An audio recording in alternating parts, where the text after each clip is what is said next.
bistvu sem bil vzgojen v gasilnem domu. Moj oče je bil gasilec, moj star oče je bil gasilec, moj dedek je bil gasilec in v bistvu je to že v krvi, v družini. Vsak dan parkiram avto pred gasilnim domom in pač to je moje življenje, tak je. V bistvu sem gasilec, ne? To je pač način življenja, no. To je nekaj dobrega. Saj jaz se tako počutim, no.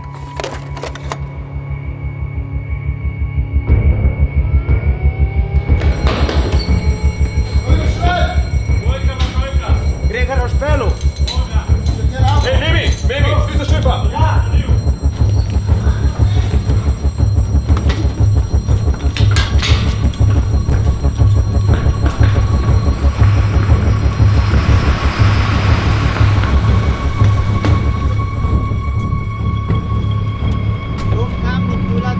S 5 gasilci, vodja Berlec Matej, sprejem? Mogoče je pač nekaterim samoumevno, da imamo prižgane modre luči pa sirene, da lov zapeljemo rdeče, da gremo po nasprotnemu pasu. In je res, pač zakon to dovoljuje do neke mere. Je pa to tako, da smo mi pred zakonom enaki, tako kot vsi ostali. To pomeni, mi v bistvu s svojimi svetlobnimi in zvočnimi efekti sam naprošamo druge udeležence prometa, da se nam pač umaknejo. Kolikor pride do nesreče, pač ostanemo sami. Šofer odgovarja s svojim izpitom, s svojim premoženjem, prav tako tudi vsi ostali. Gledaš z leve, z desne, to vse vidiš, to je te sekunde, stotinke, ki so, to imaš vse pod nadzorom. Rdeča luč, veš, kaj moraš narediti, gledaj desno, levo, te bojo spustili naprej ali ne, odspred gre ena mamca z trgovine, sploh ne registrira siren, ne registrira modrih luči, nič, se kar pele, pol, ker ne se enkrat končno porajta, ne ve, kaj bi naredila po bremzi, ti bremzaš, odzad ne vejo, kaj se dogaja.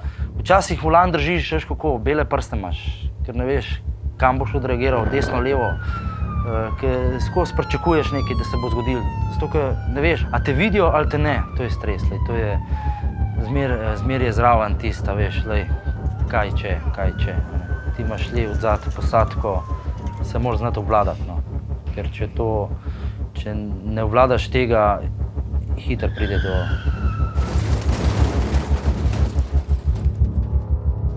Moraš veselih priti dam, ne, če...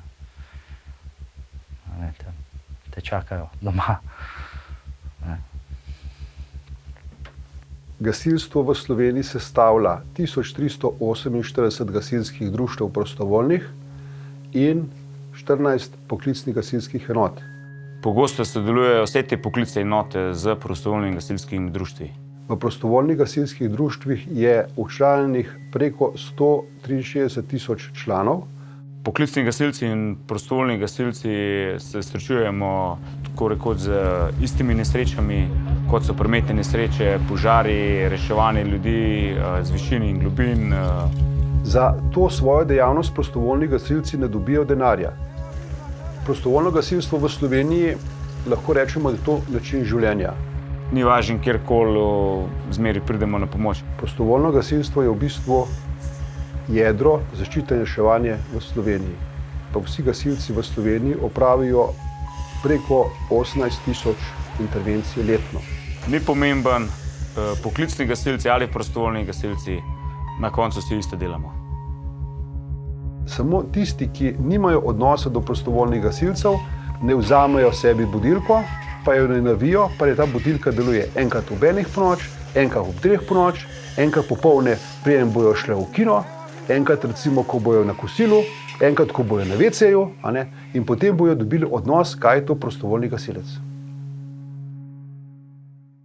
Gasilci so ljudje, tako kot smo vsi ostali, s čustvi. In ne nazadnje, ko gre domov, nese slike z intervencije s seboj. Glavo mora imeti prazno, zato mora poskrbeti za to, da je psihofizično pripravljen, se pravi, da se druži s kolegi. Ne nazadnje, tudi da kakšno pijačo z njimi spije, ker sicer se lahko zlomi. Bil sem priča pač nekim dogodkom, ki so malo nevsakdani, ki jih nobenemu ne privoščim, da bi bili zraven. Takih, ki se jih tako zdaj spomnim, je nesreča s smrtnim izidom, v kateri je bil moj sovrstnik udeležen. Pač to moraš dati ven.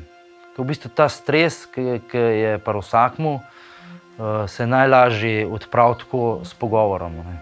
Veliko poguma je res potrebnega, da človek prizna, da ima težave. To je. Ko pa vidiš v neki nesreči nekoga, ki bi lahko bil ti, v bistvu. Včasih te pač ne gre, a ne, drugače kot pač pogovor s strokovnjakom. Je pa veliko lažje, no. Res pomaga. Sem to probal.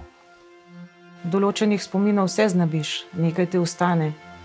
In ko doživiš podoben dogodek ali srečaš osebo, ki si jo reševal, vse preure na dan, ampak na nek način se s tem naučiš živeti. Spomnim se, ura je bila zjutraj pred 6, ne vem, pol 6, ki se je zgodila prometna nesreča, ko smo prišli na kraj, me je malo tako, ki je bila moja sodelavka v avtu, imela je poškodbe medenice. Po taki poškodbi par let ne smeš imeti otrok. Ne? In meni je recimo družina vse, da zveš, da ena mlada punca ne more imeti otrok. Takrat me je ful prizadel. Potem sem jo pa čez nekaj let videl v porodnišnici v Hali, ki je v bistvu en dan prej rodila prvega otroka, in to mi je bilo, mislim, še danes, ko pomislim na to, res sem bil srečen. Mislim, vesel sem bil za njo, da je bilo vse v redu. Ta dogodek se me je tako dotaknil, res je bilo, da se je pol tako srečno končalo, da je bilo vse v redu. Ko vidiš, da se je zgodil tvojemu prijatelju, da bi se lahko zgodil tvoji ženi, ne vem, staršem, komurkoli. 112 klic v sili, prosim.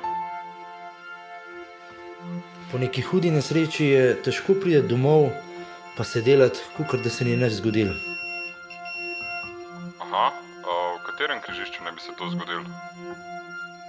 Ko zapiska pozivnik, je pač treba iti. Enote so že na poti.